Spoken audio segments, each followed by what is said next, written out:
Cómo Trujillo se convirtió en el dictador más implacable de Latinoamérica. Cómo logró estar más de 30 años en el poder y se estima que alrededor de 50.000 personas murieron ejecutadas por él. Pero antes de empezar con el video, no olvides suscribirte al canal, activar la campanita, tampoco te olvides de darle pulgar arriba al video. Empecemos.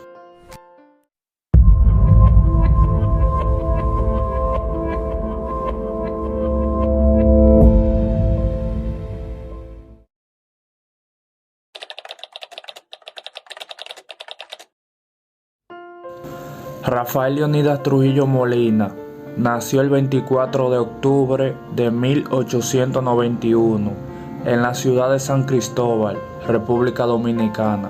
La infancia de Trujillo pasó relativamente sin incidentes, aunque su educación básica fue irregular y bastante limitada. En 1897, a sus 6 años, fue inscrito en la escuela de Juan Hilario. Un año más tarde se trasladó al colegio Pablo Barinas, donde impartían clases algunos discípulos de Eugenio María de Hostos, y permaneció allí durante 3 o 4 años. En 1907, a los 16 años de edad, Trujillo obtuvo un empleo como telegrafistas, actividad que ejerció durante 3 años. Después se dedicó junto a su hermano Petán a la falsificación de cheques y robo postal. Por estos delitos fue declarado culpable y encarcelado algunos meses. En 1916 nuevamente se dedicó a actividades criminales y lideró a la banda de asaltantes llamada La 42. Terminada por su violencia, más tarde trabajó durante 2 años en la industria azucarera como guardacampestre. En 1916, tras la intervención estadounidense, el ejército de ocupación pronto creó una Guardia Nacional. En 1918, y viendo en ello una oportunidad, Trujillo se integró en la recién fundada institución militar y pronto fue promovido a segundo teniente. El 11 de enero de 1919 fue ascendido nuevamente y prestó juramento, convirtiéndose en el teniente número 15 de los 16 que existían en ese entonces en la Guardia Nacional. En 1920, ya con el grado de teniente, fue sometido a un juicio militar por violación y extorsión a Isabel Guzmán, una menor de 16 años, pero fue exonerado de culpa. En 1921 ingresó a la Academia Militar, fundada por el Ejército de Ocupación en Jaina, y el 22 de diciembre de ese mismo año fue designado para ocupar la jefatura de la guarnición de San Pedro de Macorís. En 1922 fue trasladado al Cibao y mientras se encontraba en San Francisco de Macorís fue ascendido a capitán, sin pasar por el grado de primer teniente, algo irregular en el escalafón militar, pero explicable debido a los servicios prestados por Trujillo al ocupante estadounidense.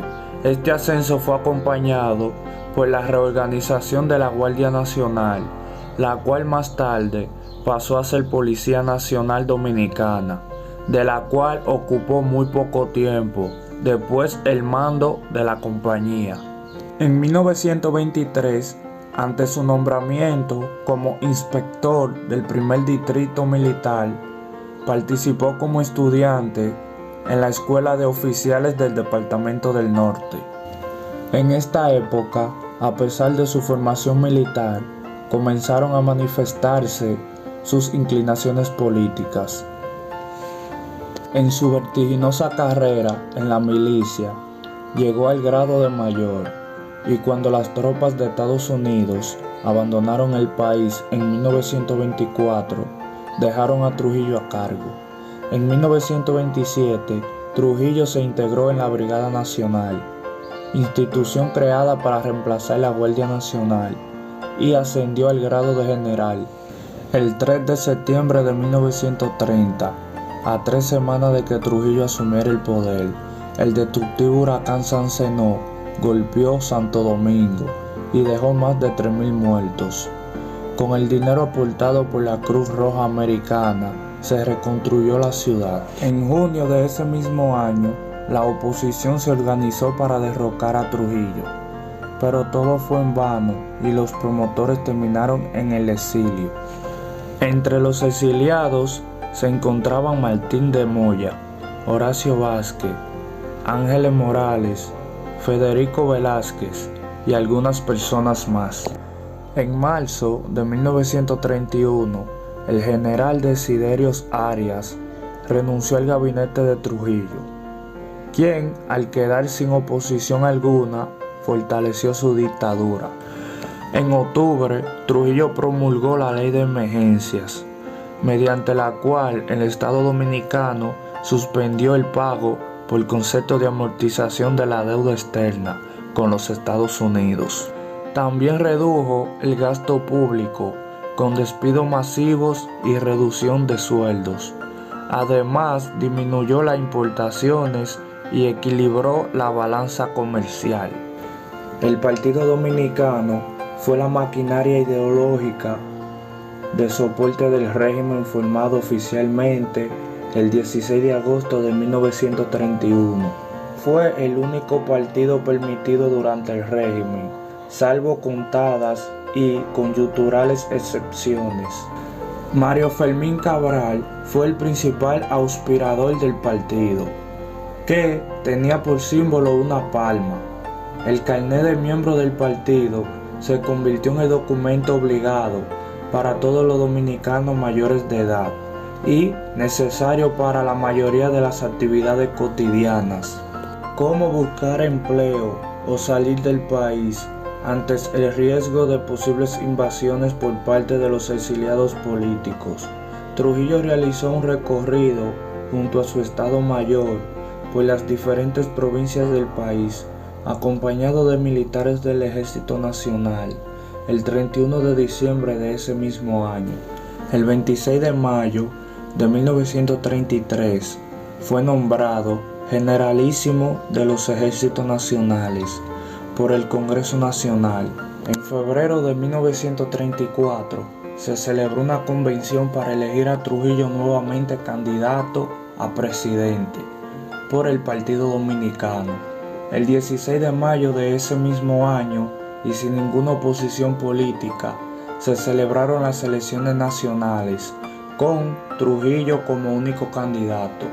El 16 de agosto asumió el poder por segunda ocasión consecutiva, esta vez llevando a Jacinto Bienvenido Peinado como vicepresidente. Matanza de haitianos. Desde el 28 de septiembre al 8 de octubre de 1937, Trujillo decidió el genocidio de miles de haitianos que vivían en la zona de la frontera dominicana con Haití, en un evento conocido como la Masacre del Perejil o el Corte, donde tropas del ejército dominicano mataron, según estimado, entre 15.000 y 20.000 personas. Este hecho intentó ser justificado con el pretexto de eliminar infiltraciones conspirativas y como una represalia por la idea de que el gobierno haitiano cooperaba con un plan de exiliados dominicanos que buscaban derrocarlo desde la vecina nación. En febrero de 1942, Trujillo fue nuevamente postulado a las elecciones de ese año por el Partido Dominicano y por el recién creado Partido Trujillista. El 16 de mayo fueron celebradas las elecciones, donde votaron casi 600.000 ciudadanos, saliendo electo Trujillo nueva vez como presidente. En enero de 1946, la Federación Local del Trabajo, un grupo de manifestantes obreros fundado por el líder sindical Mauricio Báez, hizo una huelga que duró más de una semana, aunque la dictadura terminó cediendo a las peticiones de los demandantes. Posteriormente, algunos de sus dirigentes y participantes fueron perseguidos y asesinados, mientras que otros se vieron obligados a tomar el camino del exilio. Tiempo después, Trujillo desintegró todos los sindicatos del país, obligándolos a permanecer en una federación afín a él. En 1950, Mauricio Báez fue secuestrado en Cuba, donde estaba exiliado y nunca más se supo de su paradero. En mayo de 1947, se celebraron nuevas elecciones, matizadas, esta vez con fuertes críticas internacionales sobre el carácter dictatorial del gobierno, lo que obligó a Trujillo a montar una ficción democrática. En dichas elecciones participaron 3 partidos políticos: el Partido Nacional Laborista, el Partido Nacional Democrático y el Partido Dominicano, quienes llevan de candidatos a Rafael Espaillat, Francisco Ramírez y Rafael Trujillo. Respectivamente, Trujillo terminó ganando el certamen con el 90% de los votos. Trujillo y el mundo. Después del genocidio de haitianos de 1937, Trujillo comenzó a tener problemas internacionales, en especial con los Estados Unidos. A pesar de ser un bastión del anticomunismo, Hamilton Fish, miembro de la Cámara de Representantes de los Estados Unidos, pidió a su gobierno la ruptura de relaciones con la República Dominicana si no se resolvía el conflicto con Haití. El 31 de enero de 1938, Trujillo firmó un acuerdo con el gobierno haitiano, mediante el cual se comprometía a una indemnización de $750,000 por la matanza, de los cuales solo pagó $550,000. Durante la Segunda Guerra Mundial, Trujillo se colocó del lado de los aliados y declaró la guerra a Alemania, Italia y Japón. El 11 de diciembre de 1941, si bien la República Dominicana no tuvo participación militar directa, este hecho determinó que el país se convirtiera en uno de los miembros fundadores de las Naciones Unidas. Trujillo alentó las relaciones diplomáticas y económicas con los Estados Unidos, pero mantuvo relaciones tensas con parte de América Latina, especialmente con Costa Rica y Venezuela. Mantuvo relaciones amistosas con Franco en España. A nivel internacional, el régimen priorizó, a través de la policía secreta, atentados contra figuras opositoras preeminentes en el exterior, entre ellos el atentado al presidente venezolano Rómulo Betancourt en 1960 y el secuestro del español Jesús de Galíndez Suárez en Estados Unidos el 12 de marzo de 1956. También mantuvo fuertes lazos contra la dictadura de Somoza, que imperaba en Nicaragua. Intento de asesinato de Rómulo Betancourt. A partir de 1959, Trujillo comenzó a interferir cada vez más en los asuntos internos de otros países vecinos. Trujillo expresó un gran desprecio por el presidente de Venezuela, Rómulo Betancourt, quien era un abierto oponente del dictador, que había estado asociado con los conspiradores dominicanos. Trujillo desarrolló un odio obsesivo y personal hacia Betancourt y apoyó numerosos planes de exiliados venezolanos para derrocarlo. Debido a esto, el gobierno venezolano llevó el caso en contra de Trujillo a la Organización de Estados Americanos. Esta situación enfureció a Trujillo, quien ordenó a sus agentes extranjeros a colocar un carro bomba en el coche de Betancourt. El intento de asesinato, llevado a cabo el 24 de junio de 1960, hirió pero no mató al presidente venezolano cuando se dirigía a un desfile militar. en Caracas, Venezuela. El atentado contra Betancur puso a la opinión mundial contra Trujillo. Indignados, los miembros de la OEA aprobaron romper relaciones diplomáticas con el gobierno de Trujillo e imponer sanciones económicas de la República Dominicana. La relación con el dictador se había convertido en una vergüenza para los Estados Unidos y las relaciones diplomáticas se rompieron de manera irreconciliable después del incidente de Betancur. Vida amorosa del dictador. El 13 de agosto de 1913, a la edad de 21 años, Trujillo se casó con Aminta Lesderman La Chapelle, una joven de buena reputación, hija de un campesino proveniente de San Cristóbal. Tuvieron dos hijas, Julia Genoveva, que nació y murió en 1914, y Flor de Oro Trujillo Lesderman, nacida en 1915 y que en 1932 se casó con Porfirio Rubirosa. El matrimonio terminó en divorcio en 1938. También conoció a María de los Ángeles Martínez Alba, conocida como la Españolita, y tuvo un romance extramarital con ella. De esta relación nació Rafael Leonidas Ramfis el 5 de junio de 1929. Según una publicación de Jesús de Galíndez, Ramfis no era hijo de Trujillo, sino de un cubano llamado Rafael Dominici, con quien María Martínez estaba casada en el momento en que nació. La publicación nunca se desmintió, quedando todo como un misterio. La muerte de las hermanas Mirabal. Patricia, Minerva y María Teresa, así se llamaban las hermanas, nacieron y crecieron en el seno de una familia rural, acomodada en el paraje de Ojo de Agua, en Salcedo, el municipio más importante de la provincia, que se rebautizó más tarde, y en honor a ellas, con el nombre de las hermanas Mirabal.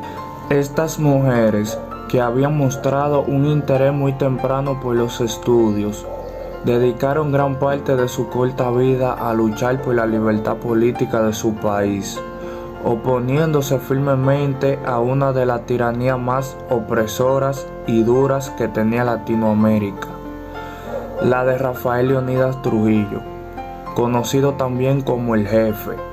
A causa de su persistente actividad rebelde, fueron encarceladas y torturadas, a pesar de lo cual decidieron continuar luchando para acabar con la dictadura.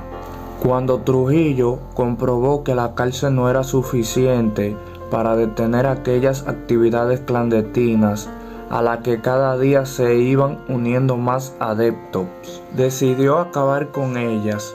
Eran los últimos años de la década de los 50, en lo que se estaba despertando una fuerte inquietud social en toda América Latina, con la caída de varios dictadores y el triunfo de Fidel Castro.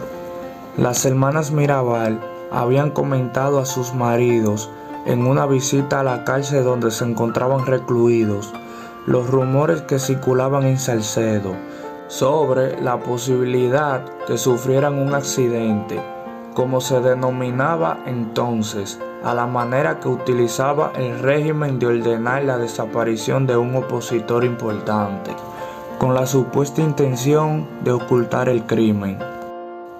Momento del asesinato de las hermanas Mirabal. El 25 de noviembre de 1960, los cuerpos de las tres hermanas Mirabal se encontraron en el fondo de un acantilado en la costa de la República Dominicana. Aquel acontecimiento, que fue vendido a la prensa como un trágico accidente por Trujillo, el dictador dominicano que dio la orden de acabar con ellas, contribuyó a despertar la conciencia de la población, que culminó 6 meses después con el asesinato del caudillo.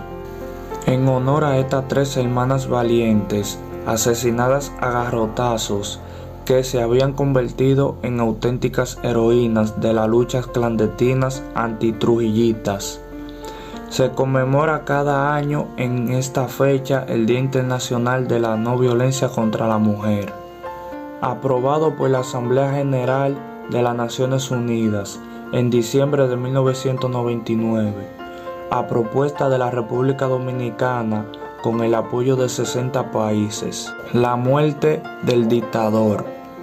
El martes 30 de mayo de 1961, a las 9:45 de la noche, en el kilómetro 9 de la carretera de Santo Domingo-San Cristóbal, el auto en el que viajaba Trujillo fue ametrallado en una emboscada urdía por 7 personas. El vehículo recibió más de 60 impactos de balas de diversos calibres, de los cuales 7 impactaron el cuerpo del dictador, causándole la muerte. Su chofer, Zacarías de la Cruz, recibió varios impactos, pero no perdió la vida, aunque fue dado por muerto por los ajusticiadores.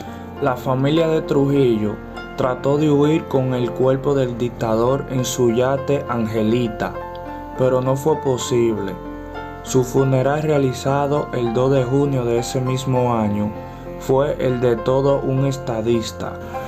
Una larga procesión lo acompañó desde el Palacio Nacional hasta la localidad de San Cristóbal, donde fue enterrado. Miles de personas de todos los estratos sociales desfilaron ante el féretro de los restos de Trujillo. El entonces presidente Joaquín Antonio Balaguer Ricardo dio el discurso laudatorio, diciendo entre otras cosas: el momento es pues propicio para que juremos sobre estas reliquias amadas que defenderemos su memoria y que seremos fieles a sus consignas, manteniendo la unidad. Querido jefe, hasta luego. Tus hijos espirituales, veteranos de la campaña que libraste durante más de 30 años, miraremos hacia tu sepulcro como un símbolo enhiesto y no omitiremos medios para impedir que se extinga la llama que tú encendiste en los altares de la República Dominicana y en el alma de todos los dominicanos. Después de esto, ante la presión popular, la familia Trujillo salió del país y Ramfi Trujillo tuvo que sacar el cuerpo de su padre. Trujillo fue enterrado en París, en el cementerio del Père Lachaise, a petición de sus familiares. Si te gustó el video, no olvides suscribirte y activar la campanita. Tampoco te olvides de darle pulgar arriba al video. Hasta la próxima.